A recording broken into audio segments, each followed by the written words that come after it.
Būt labklājībā, būt pasargātam, būt piederīgam, kuru no šīm vērtībām tu izvēlētos? Mani sauc Elīna Pinto, un es esmu pārliecināta, ka tev pienāks visas trīs.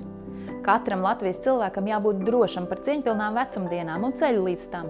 Un, lai nodrošinātu tavu labklājību, es iestāšos par Eiropas sistēmu cienīgai minimālajai pensijai un arī algai, kas nav atkarīga tikai no politiķu labvēlības vai vēlēšanu tuvuma. Lai tu būtu pasargāts, es cīnīšos, lai Eiropa būtu vienota un izlēmīga savā aizsardzībā. Ar kopīgiem strateģiskiem iepirkumiem, starpvalstu kaujas vienībām, sakārtot militāro mobilitāti un drošības garantijām ik stundai, mēs varēsim turpināt dzīvot brīvā Latvijā. Bet, lai vairotu tavu piederību Eiropai, es rūpēšos, ka Latvijas nacionālais mantojums un mūsu skaistā latviešu valoda tiek kopta un sargāta arī Eiropas līmenī. Vienosimies arī kopīgā izpratnē par labām demokrātijas un cilvēktiesību praksēm, jo ticu, ka ik viens Latvijas cilvēks un katra ģimene ir vērtība.